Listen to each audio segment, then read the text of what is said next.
I love the GTA franchise. Hell, I love pretty much every game Rockstar makes, but the Grand Theft Auto franchise is king. Rockstar has perfected the open world genre, and it's evident with the unholy amount of money they made off of GTA 5 alone. Obviously, we're all waiting like good little boys and girls for any new GTA 6 news, but today I actually want to take a look at the past. Look at all the 3D era GTA games and really take a look at the one thing they were each best known for. Hey Devin, goodbye my old friend. Thanks for all the advice. Bye-bye.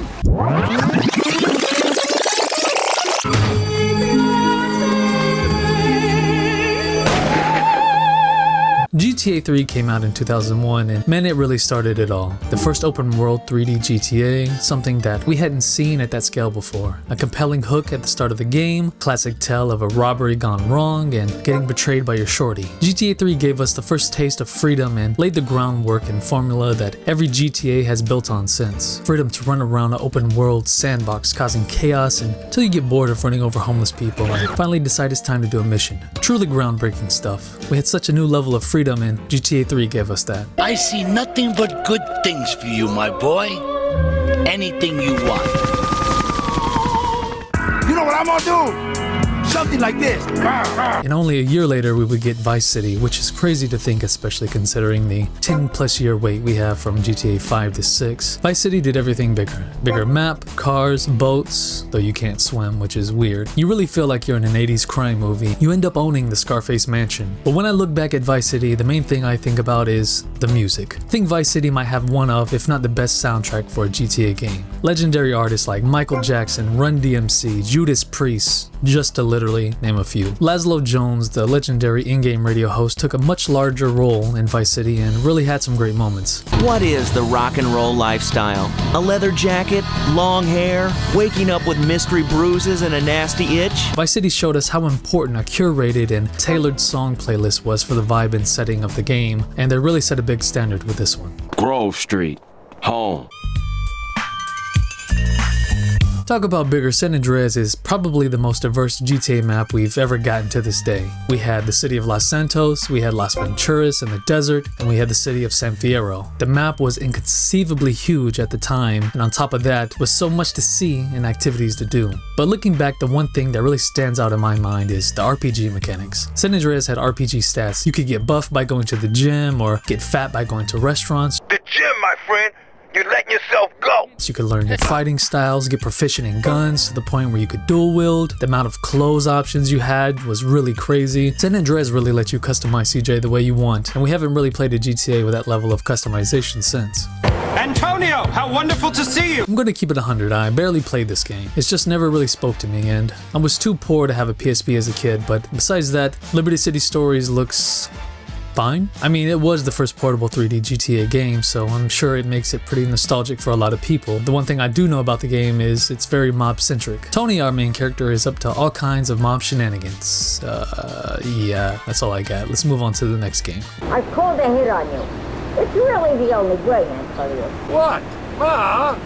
I've heard a lot about you. Now, Vice City Stories is a banger. Did you love the Miami Vice vibe of Vice City? Well, you're gonna love Vice City Stories. Vic Vance was probably one of the more relatable and down-to-earth main characters in the GTA universe. I mean, he's still a murdering psycho, but he's a more relatable murdering psycho. The one thing that still stands out to me is the businesses in Vice City Stories. Once you purchase a business, you had to do a whole list of missions to level the business up and make it more profitable. You had protection jobs, loan shark missions, pimp missions, drug smuggling missions, robbery missions. You really got the feeling that you were creating a criminal empire from the ground up, and it was really dope.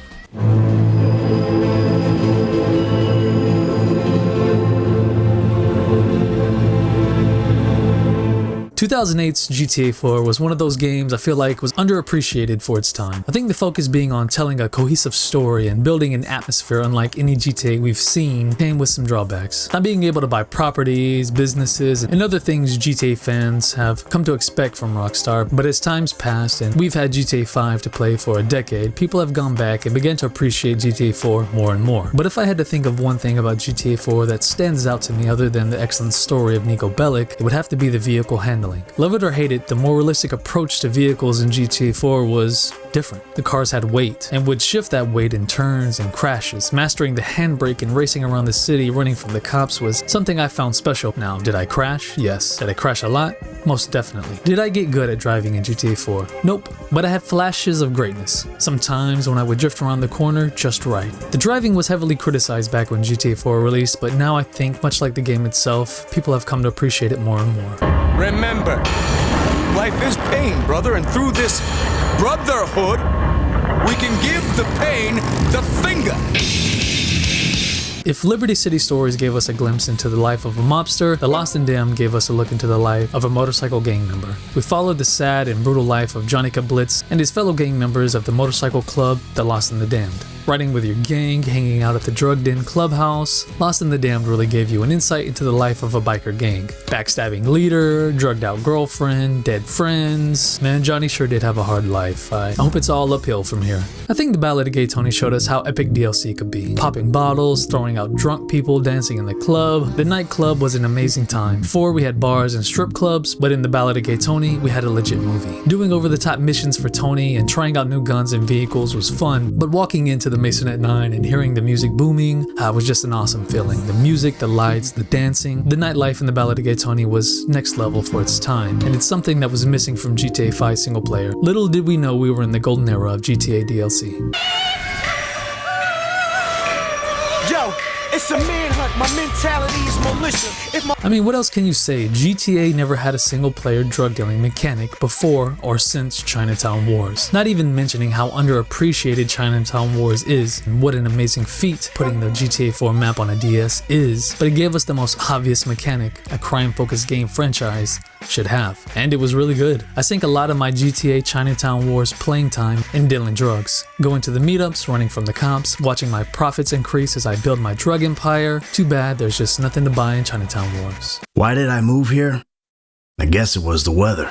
I was playing GTA 5 the other day and I just randomly got out of the car after running down some people on the sidewalk, and I started walking down an alley, and I was just amazed at the level of detail this one random back alley had. You never need to go here, there's no items, there's no collectibles, but still the devs at Rockstar were dedicated to making an immersive and detailed world for GTA 5, and say what you want, I think they succeeded. I know GTA 5 often gets a bad rap for not having enough integral buildings, which I agree with. For example, there's only one strip club in the entire huge ass map, but that's just me being nitpicky. However, if you stop and just enjoy the world, you'll notice a lot of detail and love that went into creating the world of GTA 5. Random neighborhoods being detailed even though they don't have any missions, the fun random events around the map, the Easter eggs, ghosts, Bigfoot, talking dogs, UFOs, breaking into the military base to steal a jet. The world is actually pretty jam-packed with a lot of cool stuff, but I feel we've just had too much time with GTA 5. Being the most recent GTA, we started to take it for granted, me included. But I'm guessing once we get our hands on GTA 6 and some time has passed, we'll look back at GTA 5 and fondly remember the fun time we had. But what do you guys think? What's your favorite GTA, and what's the thing you most liked about it? Leave a comment below, leave a like if you liked the video, sub if you want to join us on the road to 1K, and I'll see you next time.